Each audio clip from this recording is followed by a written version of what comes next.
se pueden construir otras maneras de habitar la masculinidad que no estén ligadas a formas de violencia y humillación. La masculinidad como un mandato, un conjunto de normas, de prácticas y de discursos que, de ser asumidos de forma más o menos exitosa, asignan a los varones, cisgénero y heterosexuales sobre todo, una posición social privilegiada respecto de otras identidades de género. Así la cultura hace que una variedad de cuerpos sea construida en dos únicos sexos, diferentes y desiguales. Esa misma cultura exalta un tipo de masculinidad sobre muchas otras posibles. Esta masculinidad hegemónica se impone como norma y produce socialmente lo que debe esperarse de las personas que se identifican masculinas. Toda versión que no se corresponda a aquello o a lo que se espera va a ser colocada en un lugar de inferioridad. Pero además se espera que estos hombres heterosexuales gusten de mujeres, mujeres nacidas con vagina y vulva. A estos varones, desde pequeños, se les enseña a distinguir entre la actividad y la pasividad, la autosuficiencia y la dependencia, la razón y la emoción, la fortaleza y la debilidad, el honor y la vergüenza, la valentía y la cobardía, el éxito y el fracaso, la dominación y la subordinación, mientras que los primeros términos de estas dicotomías se construyen como deseables, los segundos aparecen asociados a las mujeres y a la feminidad como algo ajeno, secundario e inferior. La mayoría de los varones son condicionados a construir su identidad mostrando una férrea oposición a esa idea de feminidad. Un varón, para ser considerado como tal, debe demostrar continuamente que no es una mujer y que no es homosexual. Algo importante a considerar, que hace a la construcción de la masculinidad y su deconstrucción algo difícil, es que la masculinidad se practica, demuestra, reconoce y consolida en los grupos de pares. Los varones están bajo el persistente escrutinio de otros varones, se muestran y representan como varones frente a otros varones, y es allí donde se avalan y reproducen muchas de las prácticas más nocivas para ellos y para quienes se relacionan con ellos. Hola a todas y todos, somos Daniel y Claudia, voluntarios y activistas del Observatorio contra el Acoso Chile, y queremos darles la bienvenida a todos y todas al tercer capítulo del podcast Lo personal es político, y contarles que el tema de hoy es Enséñale a tu hijo a no agredir, desarmando la masculinidad dominante desde la crianza. Para comenzar, queremos en primera instancia dar un poquito de contexto al tema que vamos a abordar y en ese sentido mencionar que el acoso y la crianza tienen un impacto en los mandatos de la masculinidad dominante, y la incidencia que tiene la familia en ello es muy importante, que es lo que vamos a conversar con nuestros invitados y invitadas más adelante. Los adolescentes y jóvenes varones heterosexuales dialogan de manera cotidiana y conflictiva con el cuestionamiento de los mandatos de masculinidad dominantes vigentes en nuestra sociedad. Ante la identificación de prácticas machistas propias y de su entorno, navegan y naufragan entre la culpa paralizante, el silencio cómplice, el paternalismo heroico y las resistencias. Estas últimas, cuando no son confrontadas y acompañadas, suelen convertirse en sensibilidades autoritarias que nutren las reacciones patriarcales, buscando disciplinar a las feminidades empoderadas a través del recrudecimiento de las violencias machistas e intentando defender el status quo ante el riesgo de perder los privilegios. Por ello, resulta estratégico la perspectiva de los progenitores, cuidadores, cuidadoras y familias, según sus roles, en este camino que queremos, un mundo libre de violencias de género. Entonces vamos a presentar a nuestros invitados e invitadas. Nos acompaña Josefa Crino y Paul Flor, Matilde Méndez del Canto también. Y nosotras, como ya saben, pertenecemos al Observatorio contra el Acoso Chile, y para comenzar nos gustaría escuchar de voz de nuestros invitados e invitadas que nos cuenten por qué están aquí, qué hacen y cómo reciben esta introducción inicial para hablar de masculinidades, especialmente en la crianza. Nosotros somos Paul y Josefa, somos papás de 2 niñas y bueno, yo soy profesora, Paul es ahora cervecero. Y si bien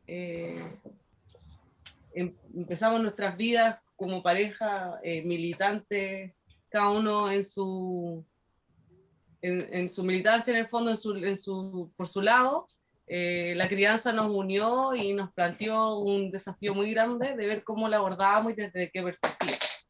Y cómo de eso también se cruzaba nuestras creencias políticas, el feminismo y en el fondo cómo batallar un poco con este camión gigante que se te viene encima de criar una niña, que en nuestro caso son 2 más encima, como ha sido igual complejo, pero no por eso menos entretenido. Yo soy Matilde Méndez. Yo en este momento soy estudiante, trabajadora, estudio diseño gráfico, trabajo en eso, soy madre, tengo un hijo, el Ángel, tiene 3 años, es genial, es muy chistoso, me río mucho con él. Aquí, bueno, me invitó la José, y desde que nació el Ángel, el 2017 más o menos, he tratado como de compartir mis reflexiones en torno al tema de la crianza en general, porque para mí ha sido algo muy chocante encontrarme con todo lo que es la maternidad como para las mujeres, pero además el tema de la crianza, además el sistema, todo. Entonces, respecto a la crianza, la introducción, pensando yo como qué podría yo decir al respecto, lo primero fue como, wow, o sea, yo tengo un hijo varón, ¿cachai?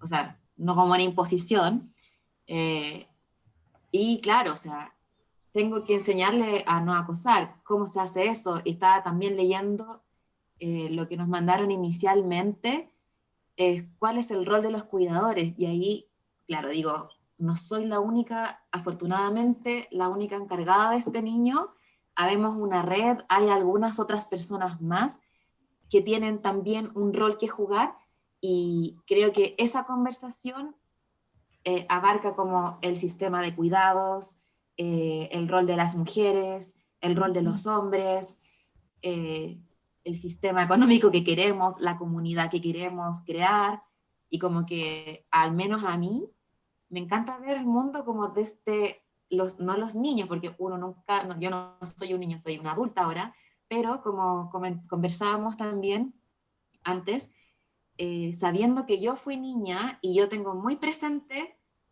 algunas de mis experiencias como niña, otras no, y entonces trato de empatizar con él, pero también obviamente pensando en qué es lo que quiero que él, las herramientas que él tenga, o cómo sea en la sociedad, cómo se va a desenvolver, qué rol me gustaría que jugara no solo él, sino que también como una persona en la sociedad. Gracias. Creo que es buen momento para entrar en el lugar de ustedes como niños, niñas, porque han podido presentarse desde su rol actual, la paternidad, la maternidad, pero ¿cómo sucedieron sus infancias? Que ustedes detecten en esos espacios cosas que les resuenan hoy para evitarlas, o tuvieron también una formación que propició lo que hoy día buscan como meta en la crianza. ¿Hay algo en su infancia, en sus familias que destaquen? ¿Cómo les fue en ese periodo de sus vidas? Pueden tomar la palabra así abiertamente, no sé, Matilde, como terminó hablando, podríamos comenzar por Josefa y el varón que está acompañando, que sería interesante escuchar. Un poco, la Magna está un poco enojada. Bueno, mi infancia sucede en un hogar de puras niñas. Somos 3 hermanas, con una mamá y un papá jóvenes, bastante jóvenes, pero bien tradicionales. Fuimos las niñitas, las 3 vestidas iguales, las que íbamos a clases de ballet.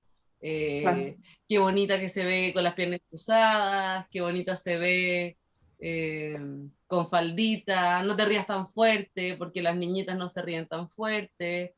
Que era un poco como la tónica. Si yo me acuerdo también en la casa de mis amigas, lo que ellas esperaban para ser más, cuando fueran grandes, también era como, quiero vestirme bonita y aprender a cocinar como mi mamá, que también era muy de la época, por ejemplo, que las mamás fueran dueñas de casa, que el papá fuera el proveedor, que la verdad no estaba emocionalmente disponible para nosotras. Y ahí como con el estereotipo muy encima, y sobre todo el deber ser y el deber verse de una manera. Ahora, no por eso fue una infancia más triste, afortunadamente en un momento nosotros nos vinimos a vivir fuera de Santiago con mi familia y como que en la vida de campo tuve una vida un poco menos como de como impuesta en cuanto a lo femenino, porque como había pura tierra y mis vecinos eran todos hombres, entonces era un poco más libre en ese sentido y me sentí, por supuesto, mucho más cómoda. En clases de ballet yo daba bote, o sea, bote. No, nunca me sentí cómoda en esos espacios. Y como sumar la visión más como No sé, del varón, ¿sí? ¿Cómo fue a ti cuando eras niño? ¿Cómo lo sentiste? bueno, yo les comento, bueno, aprovecho de saludar, que no me había tocado hablar. Mira, la verdad es que creo que fue bien tradicional. Yo lo que sí crecí, mi padre era extranjero. Yo vengo de una familia muy golpeada por la dictadura. Mi madre se fue al exilio, conocí a mi padre en Holanda, y finalmente yo vivía allá 4 años y nos vinimos acá en Chile cuando retornó la dictadura y mi padre falleció acá. O sea, cuando retornó la democracia. Bueno, ahora comillas. retornó la dictadura. Y nada, crecimos en un barrio, claro. Ahora sí.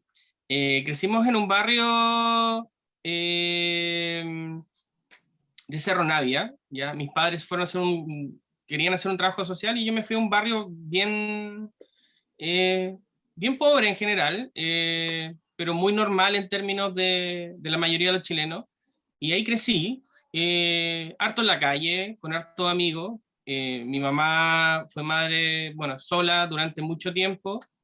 Y yo prácticamente me crié con el sentido común de la calle, y eso tenía que ver con la ronda de amigos con lo que jugábamos a la pelota, ¿cachai? O lo que íbamos a la escuela, y desde ahí fui conformando un poco el sentido común, yo creo que de lo que era ser hombre, ¿viste? Como esta masculinidad bien tóxica en general, ahora que lo miro en perspectiva.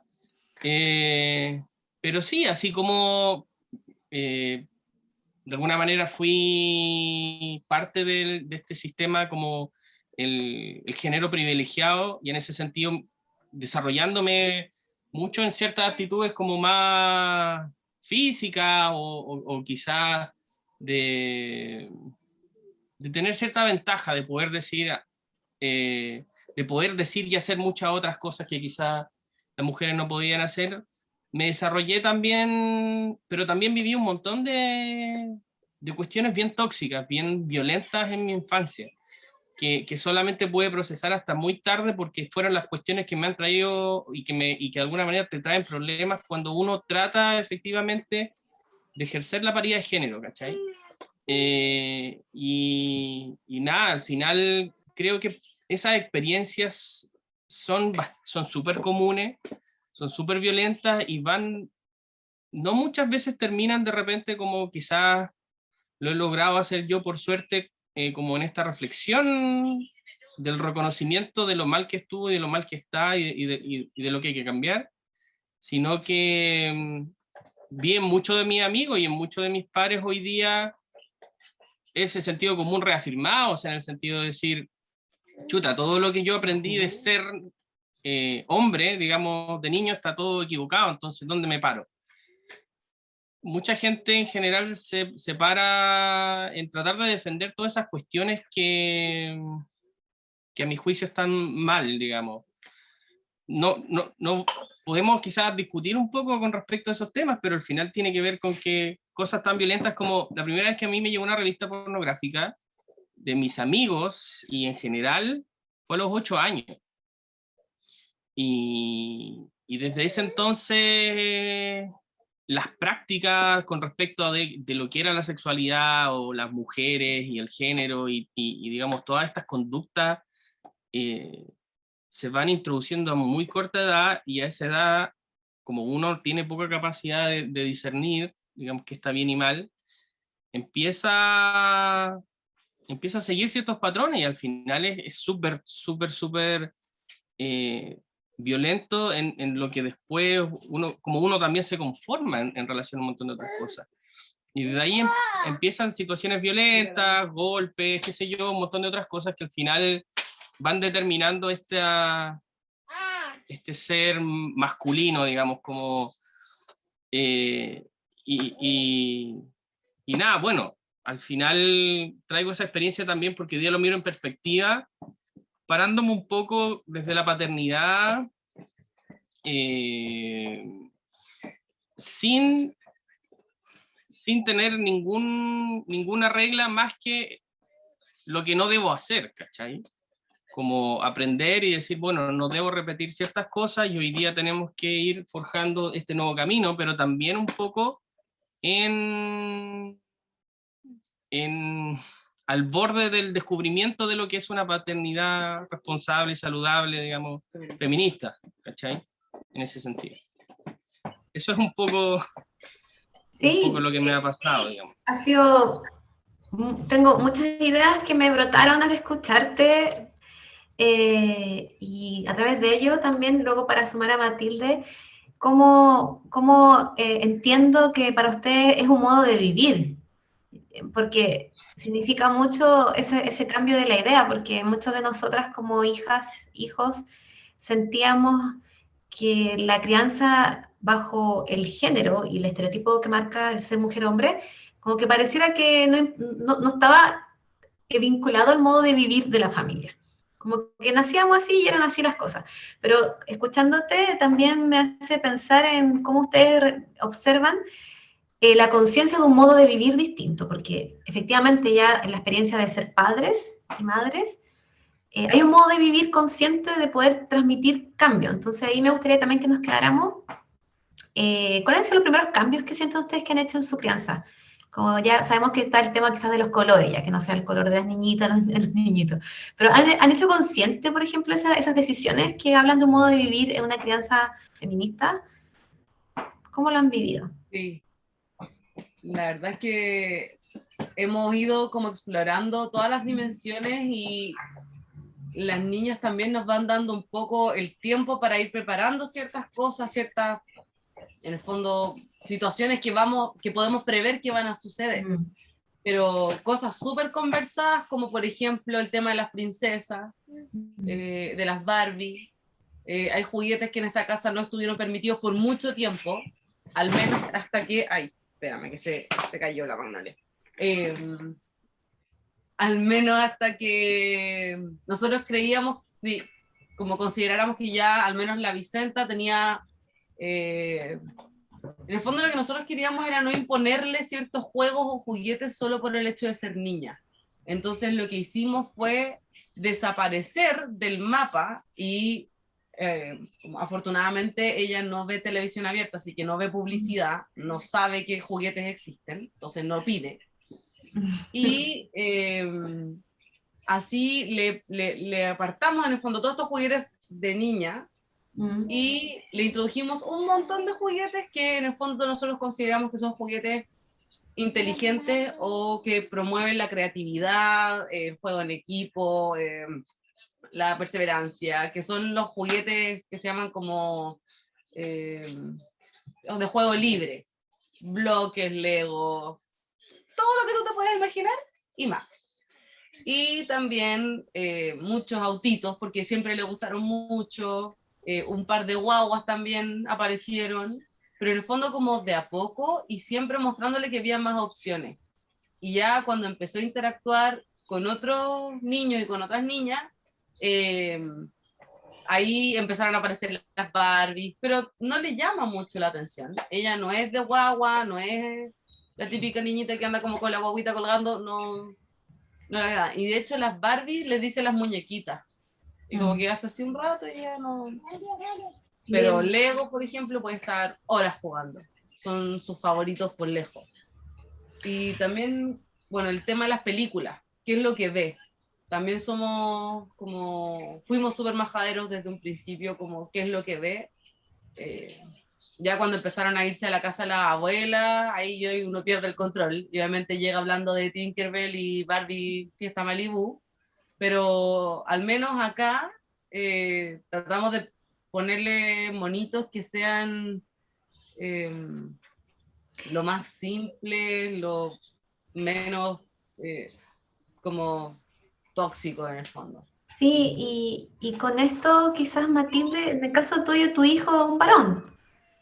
Entiendo que tu hijo va a estar en la trinchera en su momento, cuando sea adolescente, va a tener que vivir la evolución del feminismo en términos de cómo esto, que son niñas, en el caso de Josefa, sus niñas están en una edad, tu hijo también en una edad en donde van a encontrarse en un momento en la adolescencia, y cómo van a estar Sí, preparados según sus crianzas, como bien consciente. ¿Cómo lo ves tú, Matilde? yo creo que estoy haciendo un buen trabajo. No, pero yo creo que es difícil y yo creo que es un mundo. O sea, ponerse en el lugar de la José que tiene que criar 2 niñas, yo en este momento que solo tengo un hijo como varón, es Ángel, es un mundo. Yo digo como, oh, debe ser súper difícil, es mucha pega. Pero al revés también un niño hombre también es súper difícil, es mucha pega. Entonces yo creo que lo primero es como estar conscientes del tema. Como para nosotros es tema como su forma de desenvolverse como masculinamente, si es que esa es su identidad, por ejemplo, eh, hay ciertas cosas que se pueden hacer y otras que no. Yo creo que lo básico es como cómo creas como crías, no, uno no los crea, pero cómo contribuyes al desarrollo de una persona que no sea misógina, como en mi casa no hay misoginia, por ejemplo. A mí eso es lo fundamental, y la misoginia se expresa como en diferentes cosas que pueden ser sutiles. Por ejemplo, la misoginia, no sé, el Ángel ahora está tomando teta, tiene 3 años, toma teta. Y para mí igual ha sido un tema porque siempre te dicen, no, es que la teta ya está muy grande, bla, bla. Pero para mí el verdadero tema es, yo quiero realmente darle o no, porque el día que yo no quiera, por ejemplo, voy a como ya dejarlo para siempre, porque obviamente es una cuestión que para mí igual es conflictiva, nunca es todo es color de rosas, ¿cachai? A veces ya no quiero darle más teta, pero otras veces, después al final digo, sumando y restando, lo sigo haciendo. Pero, ¿cuál es mi relación? ¿Cómo el Ángel va creciendo y qué concepción tiene de eso? ¿Es que yo como madre, como mujer, estoy solo para satisfacer sus necesidades? ¿El Hulkbuster está en esa casa? Sí, mi amor, está en la casa de la Vicental Hulkbuster.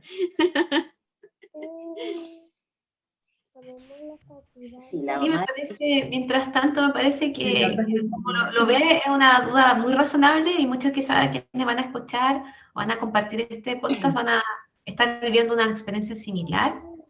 Sí, pues, entonces yo digo como, ahora ya el Ángel que tiene 3 está en edad de que yo le diga, Ángel, ahora yo no quiero darte teta porque es parte de mi cuerpo y lo tengo que cuidar. Es que es como la frase que nosotros decimos, pero que usamos para un amplio rango de cosas, ¿cachai? Por ejemplo, ¿cómo empezamos con la educación sexual con los niños, no sé, para prevenir los abusos? ¿Cómo hacemos autoconciencia del cuerpo? Entonces, eso es en ellos, pero también cómo uno da el ejemplo con pequeñas cosas, ¿cachai? Que yo creo que de pronto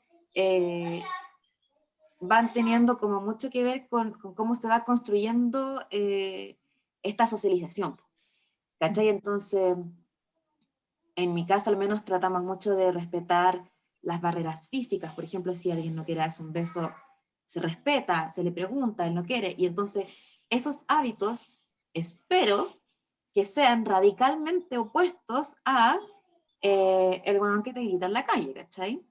Espero que eso pueda ser algo radicalmente opuesto a un tipo que no sabe qué es el consentimiento, ¿cachai? O también una mujer en el sentido de que pueda, no sé, yo vine a saber de consentimiento como el año pasado, no sé, pero como yo ya era adulta, ¿cachai? Ya estaba criada o grande. Entonces, ¿cómo yo hago que mi hijo entienda y por ejemplo, él internalice esto y pueda, por ejemplo, decirlo entre sus pares, ¿cachai? No sé, por ejemplo, eso son mis cuestiones, pero de repente siento, no sé, que el papá del Ángel, que si bien no vive acá, igual tenemos como una buena relación, nos estamos separados, pero buena onda, igual conversamos, ¿cachai? Sobre la crianza. No voy a decir que no es machista porque estaría mintiendo y él lo sabe, pero también conversamos, no sé, pues él trabaja como en un ámbito así súper rudo como la construcción, con muchos hombres viejos. Y hay acoso, o sea, en esas cosas, pues. Y él me cuenta que él no se hace parte de eso, po.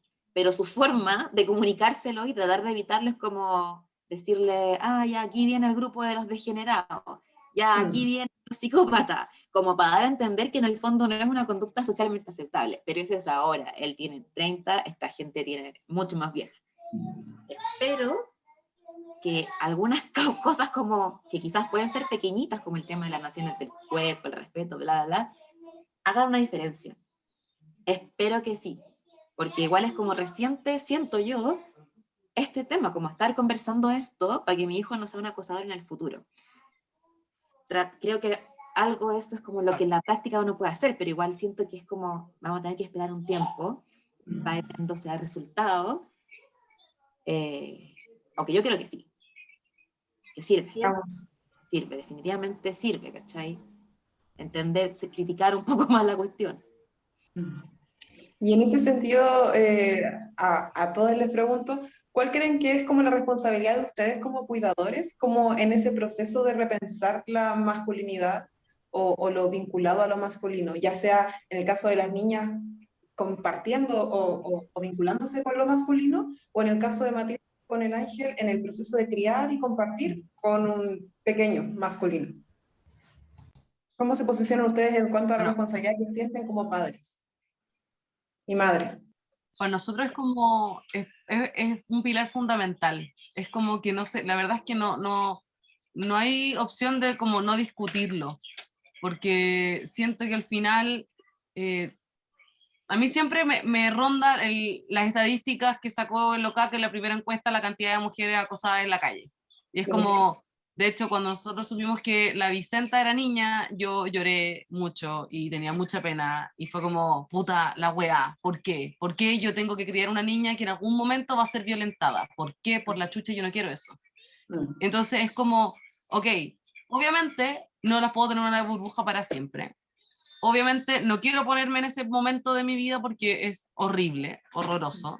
Pero ¿qué puedo hacer? Es darle herramientas. Y no es decirle no salgas en la noche o decirle no te pongas ese vestido porque es corto. Es al revés. Es en el fondo enseñarle que ellas tienen y hay donde, hay un lugar, hay gente que va a ayudar, que va a promover, que va a generar cambios, como lo que acá ahora. Espérenme un poquito que está como... No te preocupes. Ya. Tampoco asustada la Vicenta con unos manitos. Entonces es como, bueno, si el OCAC logró en 4 años sacar una ley, bueno, seamos agentes de cambio, hagámoslo, se puede, de a poco se puede. Y en el fondo queremos que sepan, por ejemplo, que no es no, que no es no. Y no es no, punto. No quiere saludar, yo no voy a obligarla a saludar. Lo que dice un poco la Mati también, como crearles conciencia de su corporalidad desde muy pequeño, con los nombres que corresponde, para evitar un montón de abusos, que sepan qué está bien, qué está mal, y tampoco castigarlo, porque en el fondo yo siento que al menos mi generación, o yo creo que ustedes están de acuerdo, nuestras mamás sí fueron conscientes del tema del abuso, fueron súper conscientes y sabían que no estaba mal, no así nuestras abuelas, que ya era así como ya así, pero las mamás era como, no, que nadie te lo haga. Entonces, aparte que si te pasaba algo, tú no lo ibas a decir porque si no era tragedia y obviamente iba a quedar la cagada. Entonces, como siento que lo que estamos haciendo hoy día es como darle herramientas, es como armarles una pequeña armadura y aunque te digan, ay, pero ¿por qué no le pusiste aro? Porque también ese fue un temazo en mi familia por lo menos, fue pero así temazo. Hasta que hace muy poco, un día mi mamá me dijo, tenías razón, no los necesitaba. Entonces, yo siempre decía como, ¿te sirve el argumento de que no queremos heteronormar su cuerpo? Y mi mamá decía, no, no me sirve. Bueno, entonces, no sé, no puedo seguir dando explicaciones con respecto a eso. Porque nosotros sí nos ponemos en la situación o en el escenario en que ellas decidan tener otra identidad. O tan simple como decirle, ¿te gusta tu nombre? ¿Te gusta llamarte así? ¿Quieres usar ese nombre? Cuando seas grande, ¿qué quieres ser? ¿Quieres ser niña o mujer o quieres ser hombre? ¿O quieres ser ninguno de los dos? Como también enseñarles a reflexionar respecto a eso. Porque si bien yo soy mujer y me identifico así, también le puedo decir como el día de mañana no quiero y está bien y es. Como ni siquiera darle un juicio de valor, como es. Punto. Yo ahí como viendo como del otro lado, heavy, bueno, el ángel, digamos, es probable, digamos, que siendo hombre, como en la sociedad cuando crezca, va a estar en un lugar de privilegio. Y yo me cuestiono, reflexiono harto sobre eso, como, no porque sea mi hijo, no va a ser un privilegiado, ¿cachai? Como, hay que desentenderse de eso, como no es lo que yo piense de mi hijo, es lo que la sociedad en la que mi hijo va a existir. Y esa sociedad es esta sociedad patriarcal. Entonces, siento que, al menos yo ahora es tan chico, que uno va por cosas pequeñas, así como autosuficiencia, lavar los platos, las tareas domésticas, ir como construyendo un poco otra práctica de qué es ser como lo masculino y lo femenino, pero en algún momento va a tener que tener conciencia de que es un hombre, sí que lo es, digamos, y que está en una posición de privilegio. ¿Y qué va a hacer con eso? Y entonces ahí uno dice, bueno, está la opción de que sea un aliado que viene más feminista, que viene a salvar a todas las mujeres de su generación, que no tiene sentido eso. Para mí, al menos como mujer feminista, yo veo un hombre así y es como, me hace mucho ruido. ¿Qué es lo que le correspondería también? Entonces yo siento que primero hacer conciencia de ese privilegio, pero por otro lado, hacer una persona que sea como, no sé, que si va a tener este privilegio, que lo use, que sea un aporte, ¿cachai? Por ejemplo, yo también he militado desde el año 2008 en política estudiantil, universitaria, entonces yo fui de la FECH, fui secretaria general de la FECH el 2017 estando embarazada, ¿cachai? En la universidad. Entonces, por ejemplo, siempre ha estado el rollo de que las mujeres en política se llevan mucho trabajo y los hombres puro bla bla, y entonces digo, bueno, me gustaría mucho, además que mi hijo es Sagitario, y entonces como... Yo soy Leo, mi hermano es Aries, también militante, ¿cachai? Entonces como que en la casa somos muy intensos. Entonces digo, bueno, esa energía me encantaría que la usara como para, como, no sé, un factor positivo en la sociedad, ¿cachai?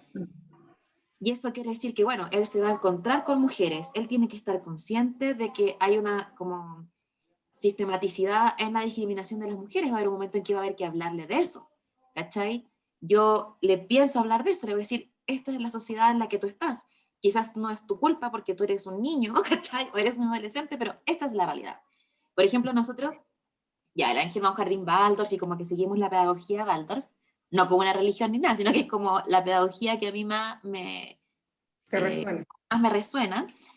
Y hay como etapas, pues como que la educación de los niños y las personas se divide en 3 septenios. El primer septenio es del 0 a 7 años, y ahí la idea es como que ellos encarnan su cuerpo, que tengan conciencia de su cuerpo. Entonces, en esta etapa, siento que la tarea va mucho como por los límites, por el respeto al cuerpo, y en general por esa parte del respeto y la autoconciencia. Y posteriormente, y que el mundo es bueno. Esa es la otra consigna, como para poder confiar en los otros, para poder, no sé, desarrollar el apego, que a los niños les permite generar la seguridad, que les permite desarrollarse. Lo que hay que transmitir es que el mundo es bueno. Entonces, por lo tanto, tiene que haber confianza para que él, cuando, no sé, se encuentre, haya hecho algo malo, por ejemplo, haya hecho algo cuestionable cuando adulto, tenga, no sé, la confianza de poder enmendarlo o de reconocerlo. ¿Cachai? Porque también es real pensar que nunca se va a equivocar, yo siento. Entonces, como, ¿qué se hace con eso? Por etapas, yo siento que en cada etapa hay que asentar como ciertas bases para ir construyendo esta herramienta también que decía la José, para cuando sean adultos o jóvenes o adolescentes y tengan ya que irse como aquí del la a la zona, ¿cachai? Porque eso es lo que uno está haciendo, como acompañando a estas personas que están creciendo, que van a ser parte de la sociedad. Bueno, y así el segundo septenio tiene otras cosas de desarrollo que en su momento veré, porque todavía no llego ahí, eso es a los 7 años, no tengo idea de qué se hace en ese momento. Y luego ya está como la conciencia ya más de adulto que se va formando como de parte de la sociedad, que es como de los 14 a los 21 años, y que es la adolescencia y como los primeros años de universidad, donde también existen muchos rollos, o sea, el tema de, por ejemplo, el protocolo de acoso en la universidad, yo estudio en la Universidad de Chile, protocolo de acoso, o sea, el acoso, la violencia de género, como las funas entre los mismos como compañeros o como congéneres, como de la generación, por así decirlo, también es brígido, pues, porque también están poniendo a prueba lo que han aprendido, como están reflexionando por sí solos. Entonces yo siento que cada momento hay como diferentes cosas que ir desarrollando, y la pregunta como por qué responsabilidad siento como cuidadora, como que en esta etapa siento mucha, porque siento que la sociedad, como, no sé, al no haber educación sexual integral, al no tocarse el tema en los colegios, al Estado no garantizar, por ejemplo, la salud sexual, la autonomía sexual, reproductiva, el respeto a la identidad, como todas esas cosas, como el Estado todavía no lo hace. O sea, tenemos la ley de acoso, bacán, ¿cachai? Me siento yo menos responsable, pues, porque la sociedad lo sanciona, lo promueve ciertas conductas positivas y repudia otras, ¿cachai? Pero mientras no sea así en más aspectos, siento que la responsabilidad es harta. Mira, los escucho a ambos y ambas sobre cómo ven su propia experiencia de vida y me hace pensar y conectar con esta visión de que hoy hay que preocuparse y también hacer un activismo en la maternidad y en las paternidades. Entonces, en ese contexto del modo de criar que ustedes han elegido tener y lo están defendiendo, es que en este capítulo, que es el capítulo que va a cerrar estos 3 capítulos que OCAC ofreció a la comunidad por la Semana del Acoso, que es durante abril, es que buscábamos justamente que ustedes pudieran transmitir sus contenidos, sus ideas, lo que los mueve y lo que les ha pasado siendo padres y madres. Y para ir como despidiéndonos, ¿qué piensan que Chile necesita para tener una crianza más feminista? ¿Cómo lo ven en ese punto más ideológico? ¿Tenemos que siempre poner todas las leyes? Esa es una pregunta que yo siempre me hago. ¿Todo tiene que haber una ley para que pensemos sobre algo? ¿Cómo lo viven ustedes ya desde la ideología de como adultos y pensando en todos los cambios que vienen para nuestro país? ¿Cómo sumaría un Chile para ustedes en esta dinámica de ayudemos y enseñémosles a los hijos, a los varones a no agredir? Y en ese sentido, ¿qué mensaje quisieran dejar? Como la gran frase con la que vamos a ir cerrando en el fondo este capítulo. Mira, yo en lo particular creo que este Chile del futuro se está reconfigurando en todas sus dimensiones, y en términos como más estructurales, uno debiese poder decir, mira, ¿sabéis que la institución que de alguna manera es la que está encargada de traspasar los valores y traspasar el conocimiento y la cultura a los niños del futuro es la educación, digamos, la educación formal y en ese sentido la educación pública? Entonces, mientras que de alguna manera es cómo, desde el punto de vista del Estado, o hasta ahora, cómo el Estado pudiese llegar a solucionar ese problema. ¿Ya? Eso no quiere decir que sea el único agente, y de hecho, hoy día es muy mala gente, y al final son nosotros, como digamos, como individuos, quienes hemos tenido que salvar a veces a nuestros hijos de la educación, o de la mala educación que de alguna manera que se va generando ahí. Pero no es algo que debiésemos abandonar, porque finalmente lo público justamente es de preocupación de todos, y el que pudiésemos haber padres que de alguna manera tenemos como esta pelea o esta batalla ideológica por tener una crianza y por criar hijos, digamos, y que ellos de alguna manera vivan en esta nueva sociedad que queremos. Hay un montón de otros hay un montón de otros niños que no, ¿cachai? Entonces al final la libertad en ese sentido de que cada uno cría a sus hijos como quiera, hoy día ha sido finalmente la forma en que también el machismo y todas estas cuestiones que finalmente han pasado se han preservado. ¿ya? Entonces, no nosotros como cada individuo haciendo lo que quiere, sino que es el Estado a través de la educación. Y por eso creo que es un pilar fundamental y que nosotros tenemos que traspasar ahí, por más que incluso nosotros podamos decir, mira, ¿sabéis qué? Yo prefiero que esté en mi casa que en el colegio, por decirlo así. Y esa sensación es como para tratar de proteger a mi hijo, pero no es un pensamiento que de alguna manera pudiésemos extender a lo social. Entonces, eso es una parte, y en términos más de contenido, creo yo, que también nosotros, no sé, me pasa en el caso de mi hija, yo como no tengo un hijo, decir como, en el cual creo yo que hoy día se acostumbra mucho a traspasar como el legado de lo que es para mí ser hombre o hacer cosas de hombres, ¿cachai? Con mi hijo, que no sé, que si Cosas yo, de machos. ¿cachai? Como jugar a, no sé. Hay algo que quiero rescatar también un poco de la cultura de mi madre. Yo doy gracias, pero mi madre es mapuche, y hay algo muy cierto en la cultura mapuche, que es la configuración de cada ser en función de distintas dualidades, ¿ya? Que no tiene que ver con lo binario, al contrario, es mucho más complejo, pero hay muchas cosas a veces que son duales o tienen más identidades, y para mí lo femenino y lo masculino es una dualidad que se configura en una mezcla, ¿ya? Y por lo tanto yo miro a mi hija como la mezcla, así como de mis genes con Josefa, es la mezcla de nuestra masculinidad y feminidad, y ella va a ser una mezcla de las dos cosas, ¿ya? Y ella se va a constituir como un ser único, en donde puede ser más de lo uno de lo otro, en donde ella determine qué elegir, y que da de alguna manera lo mismo, porque todos, de alguna manera nos vamos a configurar como una mezcla de...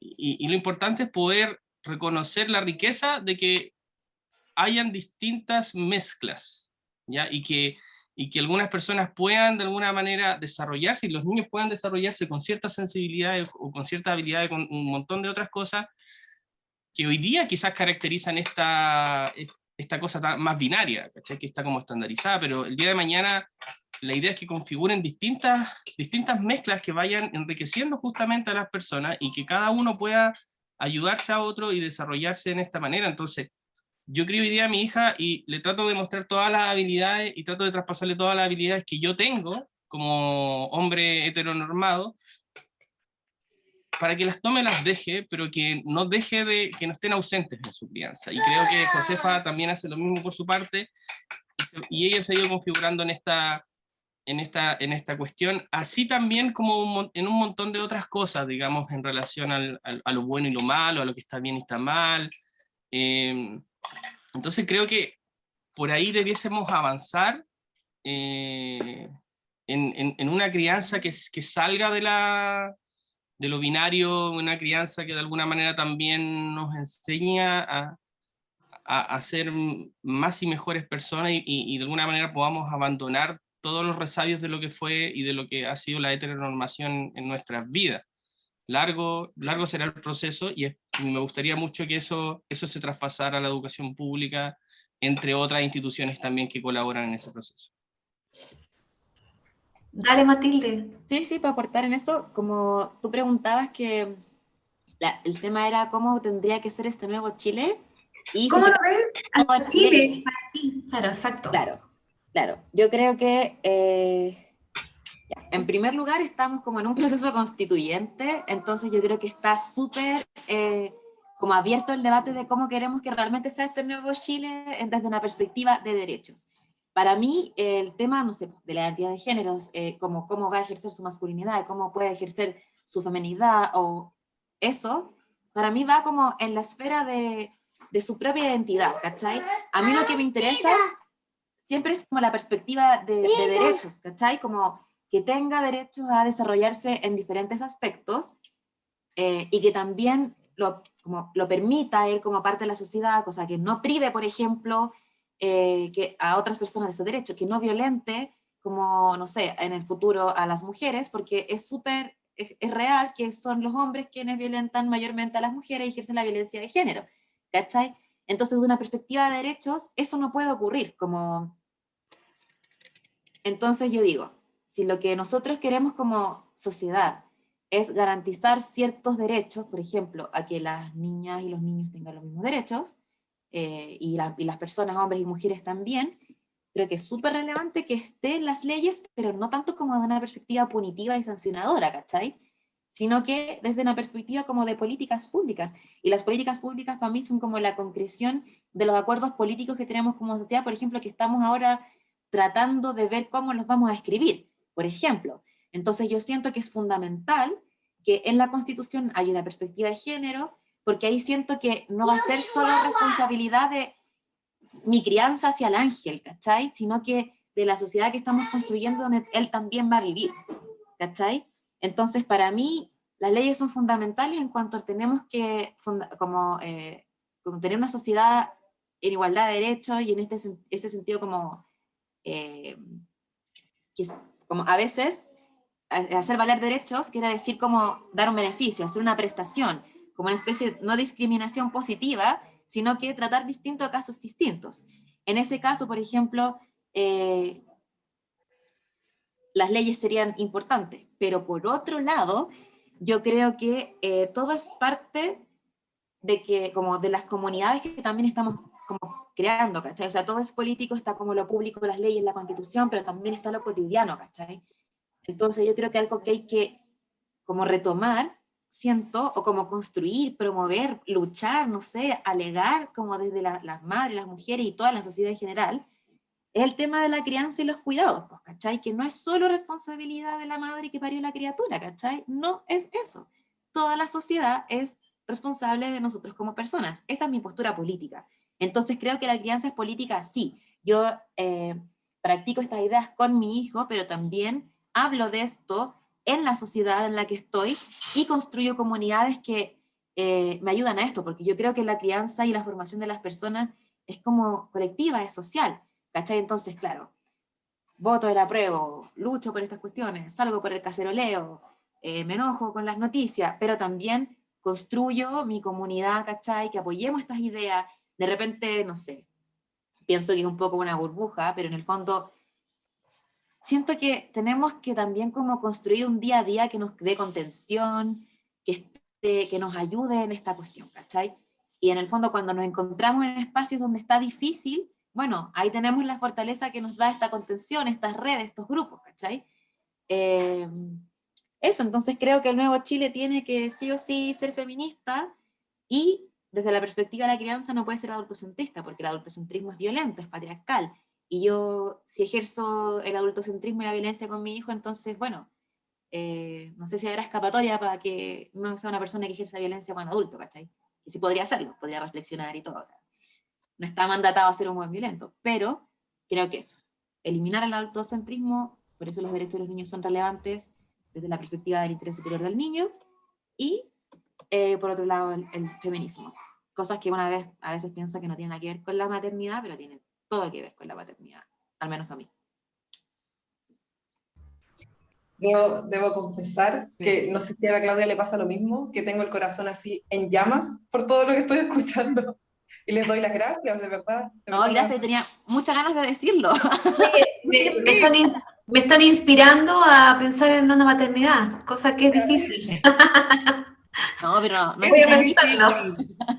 Especial ahora que hay todo el conflicto con las pastillas y todo. No, pero esto no es para promover la maternidad, para nada. No, estamos hablando de crianza. Hablemos después de lo que pasa con las mujeres. No, ese es el tema. José, Farino. Que lo vamos a tener probablemente para más capítulos. Esperamos poder contar con ustedes, o sea, por favor, cuando ya pasemos la fase de piloto.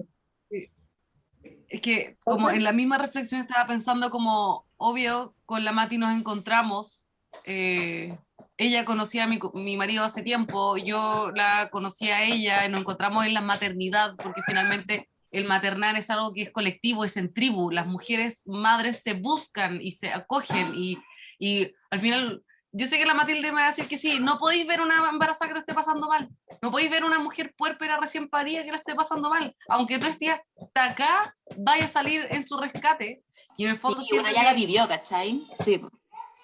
Es como, y te preocupáis y la llamáis y le decís como, amiga, en verdad va a pasar, en verdad esta hueá va a pasar.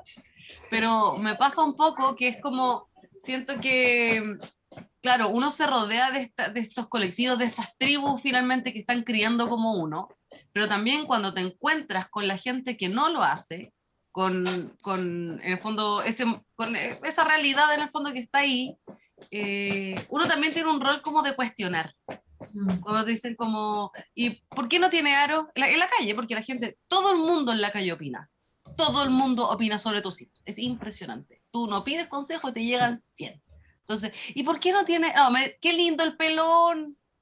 Es niña. Así un cintillo. Así un cintillo. Es niña. Ah, es que no tiene aros. Yo ahí como, oh. No, claro. eso es violencia, po. Eso es violencia. ¿Cachai? Al tiro, como, ok. ¿Por qué no tiene aros? ¿Por qué no los necesita? Ah, es que parece niño. ¿Y qué tiene de malo que parezca niño? Entonces ahí empezamos como con eso, en el fondo como que como el igual, ping-pong, que permita un ping-pong que permita cuestionarse al otro que quizás no lo pensó y lo está reproduciendo de forma automática. Claro, y hay cuestiones, y son cosas como que parecen pequeñas, ¿cachai? Uno ahí de repente la tira y como, bueno, pero y el Ángel usa poleras con mariposa, el Ángel hereda la ropa de la Vicenta. O sea, claro, te digo todo. botas moradas, Eso zapatillas y rosadas. la pone, feliz. Entonces también es como, eso es como la superficie del tema, pero no quiere decir que eso es un asunto superficial, pero eso es como las pequeñas provocaciones que yo siento que igual uno hace, ¿cachai? Son revolución, es la revolución. Político. Claro, pero en una posición igual súper desaventajada, porque todos conocemos como la precariedad en la que están las mujeres, madres, las niñas en general también, y así, po. Pero son como las provocaciones que también una elige hacer. Como pequeñas resistencias también, como pequeñas resistencias claro. al sistema. Sí. De todo. Gracias. Otra vez voy a decir que estamos explotando de así, no damos más, no damos más. De verdad, ¿Pero ustedes tienen hijas? ¿Son madres? No. Tengo un hijo perro, que se puede considerar una diversidad. No soy madre, pero soy enfermera pediátrica, entonces escuchar toda la reflexión que ustedes hacen respecto como a la crianza, al impacto que tiene, es tan poderoso, porque en el fondo uno trata de hacerlo también desde el ejercicio profesional, como de cómo no impongo cosas desde esto que estoy cuidando, y desde las cosas que uno va escuchando con los papás, las mamás, etc. Entonces, de verdad, muchas, muchas gracias, y es que esto de verdad que va a ayudar a muchas personas, le damos muchas gracias. Esperamos que pronto pueda salir el capítulo al aire, a la luz, y que todos puedan ser parte de la reflexión, que en el fondo este mensaje que ustedes están transmitiendo quede un poco en la retina de las personas y que los invite a cuestionarse las cosas y a darse cuenta de que con pequeñas acciones estamos haciendo resistencia para tener un futuro y un presente, ojalá y futuro, mucho mejor. Así que de verdad, infinitas gracias por participar, por su tiempo. Entendemos que además tienen a sus pequeñines ahí dando vueltas y bueno, también nosotras felices de tenerlos ahí porque es hermoso verles. La evidencia. Nuestro eterno agradecimiento a su participación, de verdad. Gracias. No sé si Claudia quiere también decir algo. Gracias por invitarnos. Gracias. Y por abrir el espacio también. Por supuesto, ya con esas últimas palabras creo que finalizamos esta conversación y esperamos que esto resuene y permita pensar a quienes nos escuchen en momentos que estamos viviendo en donde es súper imperioso pensar en reeducarnos nuestras creencias, cambiar paradigmas y establecer nuevas formas de coexistir entre géneros y en una sociedad libre de violencia. Y ya para cerrar vamos a compartirles algunas recomendaciones de Instagram que hemos seleccionado, que son 2. Uno es Marica Combativa, que es de un argentino activista, y el otro chileno, Ilusión Viril, porque consideramos que ambas cuentas muestran elementos interesantes para entender la masculinidad y sus efectos en esta época y en este Chile que estamos viviendo. Así que con eso damos por cerrado este podcast.